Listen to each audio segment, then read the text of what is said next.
പാർട്ടിയാണ്. അപ്പോൾ അങ്ങനെയുള്ളപ്പോൾ പിന്നെ അദ്ദേഹം കൂടെ ഉണ്ടായിരുന്നെങ്കിൽ എന്ന പരാമർശത്തിന് കാര്യമുണ്ട്. ഞാൻ പറഞ്ഞു അതെല്ലാവരും അതൊക്കെ എല്ലാവരും കറക്റ്റ് ചെയ്ത് പറഞ്ഞിട്ടില്ല. അത് മാത്രമല്ല മുസ്ലിം ലീഗ് നേതാവ് MK മുനീർ അടക്കം അദ്ദേഹമായിട്ട് ചർച്ചയാവാമെന്ന് പറഞ്ഞിട്ടുണ്ടായിരുന്നു. അതൊക്കെ ഓരോരുത്തരുടെ വ്യക്തിപരമായ അഭിപ്രായം. അതിനൊക്കെ ഞാൻ എങ്ങനെ മറുപടി പറയുന്നത്? ഓരോരുത്തരും വ്യക്തിപരമായി പറയുന്ന ഇത്ര വലിയ പ്രസ്ഥാനമാണ് ഇതൊക്കെ. ആരെങ്കിലും നിങ്ങൾ അതിൽ നിന്ന് ചിലപ്പോൾ അടത്തിയിടുന്നതായിരിക്കും. ഞാൻ കണ്ടില്ല അത്.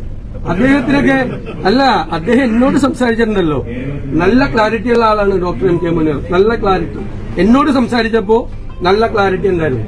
നല്ല കൃത്യമായിട്ട് ആ നിലപാട് UDF എടുത്ത സമയത്ത് അദ്ദേഹം വളരെ വ്യക്തതയോടുകൂടി ഈ കാര്യങ്ങൾ എന്നെ കൂടി അദ്ദേഹം ബോധ്യപ്പെടുത്തിയിട്ടുണ്ട്. കറക്റ്റായിട്ട് പറഞ്ഞിട്ടുണ്ട്. അദ്ദേഹത്തിന്റെ അഭിപ്രായം അതാണ്. ഞാൻ എന്നോട് പറഞ്ഞതാണ് അദ്ദേഹത്തിന്റെ അഭിപ്രായം. എല്ലാ കാര്യത്തിലും വ്യക്തതയുള്ള ആളാണ് അദ്ദേഹം. ഈ ജമാഅത്തെ ഇസ്ലാമി വിവാദം ഇപ്പോഴും തുടരുകയാണ്. വേറെ ഈ തോറ്റയിന്റെ അല്ലല്ല, ഈ തോറ്റയിന്റെ ക്ഷീണം മാറ്റാൻ വേണ്ടി ഞാൻ ചോദിക്കട്ടെ, മുസ്ലിം സംഘടനകൾ ഇപ്പോ പ്രവാചകന്റെ ഇതിലല്ലേ എല്ലാവരും കൂടി ഒരുമിച്ചായ പോലെ ഒരുപാട് സംഘടനകളുണ്ട്. മുസ്ലിം സംഘടനകൾ, സുന്നി സംഘടനകൾ തന്നെ 2 എണ്ണം, മുജാഹിദ് 3 എണ്ണം ഉണ്ട്, ജമാഅത്ത് ഇസ്ലാമി വേറെയുണ്ട്. അവർക്ക് എല്ലാവർക്കും ഒരു അഭിപ്രായമാണെങ്കിൽ 6 സംഘടനകളുടെ ആവശ്യം ഉണ്ടായിരുന്നു.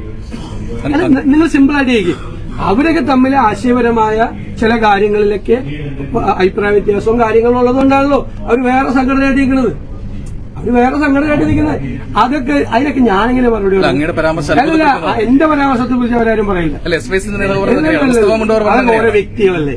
ഓരോ വ്യക്തികളല്ലേ അതിന് അതിന്റെ നേതൃത്വത്തിലിരിക്കുന്ന ഒരു മറുപടിയും കൊടുത്തിട്ടുണ്ട്. അത് ഞങ്ങളുടെ അഭിപ്രായമല്ല, അവരുടെ വ്യക്തിപരമായ അഭിപ്രായം. ഞാൻ പറയേണ്ടി വന്നിട്ടില്ല. അതൊക്കെ ഇലക്ഷൻ കാലത്ത് കുറെ ഓടിച്ചു നോക്കിയ സാധനം ഭയങ്കരമായിട്ടൊന്ന് ഓടിച്ചു നോക്കിയതാണ്. കാരണം മെയിൻ നറേറ്റീവ്, പൊളിറ്റിക്കൽ നറേറ്റീവിൽ നിന്ന് മാറ്റാൻ വേണ്ടിയിട്ട് ഞാൻ അന്ന് നിങ്ങളോട് പറഞ്ഞില്ലേ, ഈ മോളിൽ കിടന്ന് കാണിക്കുന്നതൊന്നുമല്ല. നിങ്ങൾ ചില ചാനലുകളുണ്ട് ആ കൂട്ടത്തിൽ ഇല്ലാത്ത കഥയൊക്കെ ഉണ്ടാക്കി രാവിലെ ഒരു വാർത്തയില്ലെങ്കിൽ ആകാശത്ത് നിന്ന് മറ്റേ ഭസ്മം ഉണ്ടാക്കുന്നത് പോലെ പുതിയ വാർത്തകൾ സൃഷ്ടിച്ച് നിങ്ങൾ എല്ലാവരും അല്ല കുറെ പണിയൊക്കെ നോക്കി. പക്ഷെ ഞങ്ങൾ പറഞ്ഞില്ലേ, ഞങ്ങളുടെ പൊളിറ്റിക്കൽ നറേറ്റീവ് എങ്ങനെ ജനങ്ങളിലേക്ക് എത്തിക്കാം എന്ന് UDF അറിയാം. എല്ലാ വീട്ടിലും ഞങ്ങളത് എത്തിച്ചിട്ടുണ്ട്. അതിന്റെ പ്രതികരണമാണ് തെരഞ്ഞെടുപ്പ് ഫലം. തെരഞ്ഞെടുപ്പിന്റെ അജണ്ട മാറ്റാൻ വേണ്ടി ഒരുപാട് പേര് ശ്രമിച്ചു. ഞങ്ങൾ പറഞ്ഞല്ലോ, തെരഞ്ഞെടുപ്പിന്റെ അജണ്ട UDF തീരുമാനിക്കും. UDF ആ അജണ്ട അനുസരിച്ച് UDFന്റെ പൊളിറ്റിക്കൽ നറേറ്റീവ് എത്തും.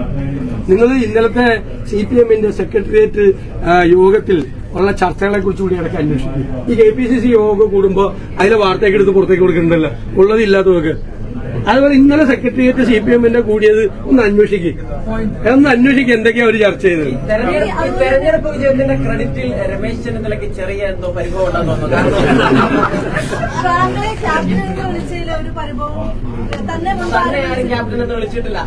ഞാൻ എന്താ പറഞ്ഞത്? ടീം UDF ആണ്. ടീം UDF ഒറ്റ വാചകം ഞാൻ പറഞ്ഞില്ല.